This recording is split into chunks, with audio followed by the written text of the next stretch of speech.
Sagittarius.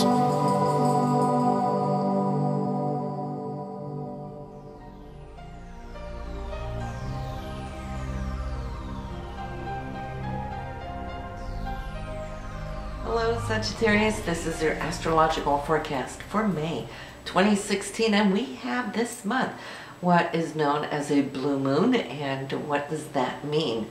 Well, it actually is whenever we have two full moons in one calendar month, it is typically known as a blue moon because it happens only once in a blue moon, right? Every once in a long shot. So this full moon here on the 21st will be in your first house, Sagittarius, and the first house is your personality. So you're going to feel that this area now is going to be illuminated at this time of the month. And since it is a blue moon, we have a lot of moon energy, which really ties in with our emotions. So adding that to your personality, you will come to see that there is action, because in that first house, you also have Saturn and you have Mars this month. Mars is in your sign and it is wanting to act. You're really honing in on some goals. Mars is fiery and so is your sign. And having Saturn there, Saturn's trying to get your foundation together for you. And both of them though, both Mars and Saturn are for the time being retrograde, meaning that they're going back over situations from the past to see if it can refine or retweak or see if there's been any passed up opportunities that actually can come back into the picture now to behoove you in the big long run. And so look up for that though. I see that there is things now that you're really wanting to get on with, and that is also because we have Sun, Mercury, the new moon, and Venus, which also is in the sign of Taurus. So you're going to have a little bit of a feeling how it is to be Taurian this month, even though you are Sagittarius. When the sun passes through this sign, which it does every year, you embody, or we embody, the Taurian feeling. And Taurus is all about security, wanting what it wants, being strongly motivated, focused on what it is we want. Sixth house being your day-to-day routine. And it's also very money conscious. Getting a good deal, a good bargain, getting the most out of a buck, that kind of thing. And when we have Venus there, which rules money too, well, you're going to come to see that this is going to be your focus this month. Venus rules Taurus, so it's like a double whammy right there. Mercury's there, that's your communication. Taurus can be, I won't say stubborn, but a little bullheaded, meaning that when they are convinced this is what they want, try to tell them elsewise. They won't budge, right? So you're going to see, you're going to embody a little bit more of that stubbornness here. As far as getting ahead, getting your routines done, it's like you're wanting to push or squeeze more out of your time is what I'm feeling, because over here we got Mars really active and wanting to approach its goals, right? But how can you do that without really strategizing or organizing and maybe even reorganizing how you set up your day-to-day routine? That's what Mercury retrograde is going to be helping you with. Now, Mercury turned retrograde April 28th and will maintain to be retrograde until that of May 22nd. So typically it's a time where we try to avoid any contract signing or anything of those types of things, because when we have retrograde, things go haywire. There could be delays, miscommunications, all of those things. But if you have to, you must, and the show must go on. So we know that. We can't stop the world. People still do business. They still, you know, negotiate and start up things when they must. So, but then just a little extra precaution as far as reading the fine print is where you need to sharpen up and pay attention. So this month it's very, very not just romantic here, Sagittarius, but there's a lot of opportunity coming in. The first 2 weeks are incredible. I'm going to start off on the first by speaking of the sun, which is you. It is sextiling Neptune, and Neptune is your hopes, your dreams, your vision, your creativity. If you're an artist, well, just watch how that is going to want to express itself just as you start on the first, followed by the whole week. You're going to have great energy as the sun will also be trining on Jupiter. Jupiter wants to expand. And what is it wanting to expand? It wants to expand that vision, that creative source that you're linked into right now. And Jupiter being here in your 10th house has to do with work.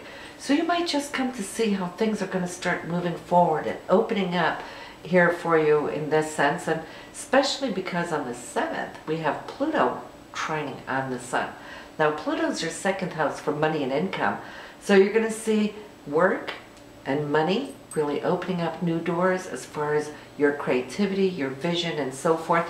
So if you have any talks going on, by all means, express yourself. Don't hold back to your boss. Let them know what you see so they can see through your eyes where you're aiming. That can open up new doors.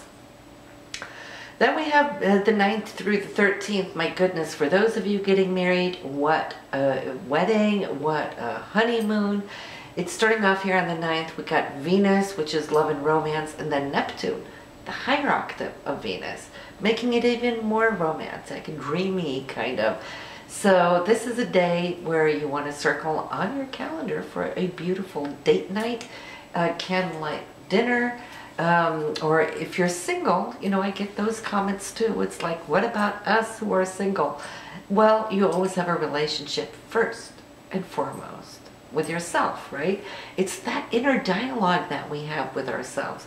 Do we talk ourselves up? Do we talk ourselves down? You know, you want to have a good relationship going on in here for you to even be able to have a good relationship going on out there, right? So there's always a relationship. But for those of you who are single, don't sit at home here around the 9th and the 10th just due to the attraction. You could become a magnet here these days. On the 10th, an oh my god situation, and that is because that very same Venus touching on Neptune is now being visited by by Jupiter knocking on the door. And Jupiter is full of abundance, and it will always want to expand everything. And your heart right now is really open. So you can expect your heart chakra to really now start tickling you pink. On the 12th, we have news from Pluto coming in, and this is also great news. So Mercury's not just communication, it's how we communicate, what we communicate. Are we listening? That's a big part of communication. Or are we just talking? Taking in from our surroundings is super important to build great relationships. Pluto coming in here with news, as it's also the messenger, Mercury, then it's carrying news of Pluto that has to do with new beginnings, powerful beginnings. Pluto will end the old. So you might have just gone through letting go of something for this now to open up. And so both on the 12th and the 13th, because the 13th, more news coming in. Pluto opened the door. Now Venus is walking through with a conjunction. Venus rules money, those things that tickle your heart pink. Yeah, relationships, romance, absolutely. And not only is there good news here about it, but Venus is also trining off on Pluto on the 13th. So you got all this going on the 12th and 13th. For those of you starting a new job, this will be a great job. For those of you going into an interview, you should have a lot of great chemistry with whoever you're talking to on this day. If you're looking for a raise or a promotion, this could be the days that you're receiving this, because there is money all around you, there is joy all around you, and there's new beginnings all around you, Sagittarius. We spoke about this last month, and that's why I was so excited to see what was coming up for you here now this month, right? But then every month has a little hiccup that we need to get through, and that will be on the 22nd and 24th. First of all, you've had the beginning of the month, the first 3 weeks, fantastic. And then here comes the Sun, which is you, and Mars. They're going to be in opposition to one another. So you're here, Mars wants to act there. Mars, though, in your first house, the sun is in the 7th house, so it might be that your partner needs your attention or vice versa, and somebody's off on cloud 9 still. So that's going to be drawing you, out of your comfort zone, but it doesn't have to be either or when we have oppositions. It's always about trying to find that midpoint. That's where you're going to find your balance so you don't vacillate too much. Same thing here, Sagittarius, goes on the 24th when Venus and Mars are doing the same thing. So again, it could be a relationship where you're having to try to balance and not feel fragmented. Then on the 26th, I know you're going to do 22nd, 24th really well, but on the 26th, there is what I would like to say a major decision coming in for you. And this is Jupiter. Jupiter is in your 10th house for career and work. Saturn is in your 1st house, has to do with you and what you want or don't want, right? Jupiter likes to expand and Saturn likes to contract. So it's like we got opposite energies going on here. If you don't have to yay it or nay it here on the 26th, I'd like to wait to the 30th, if you can, just because if you're in limbo and not really knowing what to do, don't do anything. Doubt is our friend, saying hang in there a little bit longer. And then on the 30th, we have Mercury delivering a message here from Pluto. Crystal clear understanding of what it is you desire and what you want.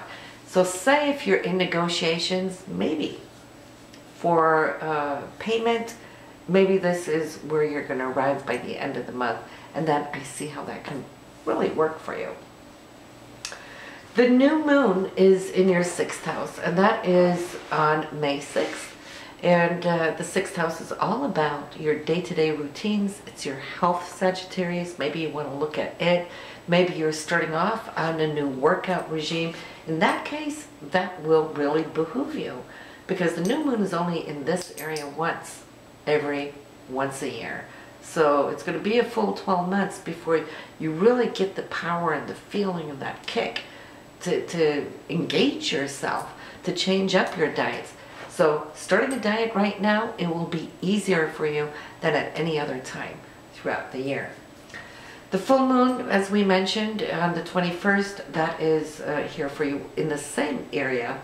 No, I'm sorry. On the 21st, the full moon for you is in the 1st house. So sorry. I've got so many charts going on in my head.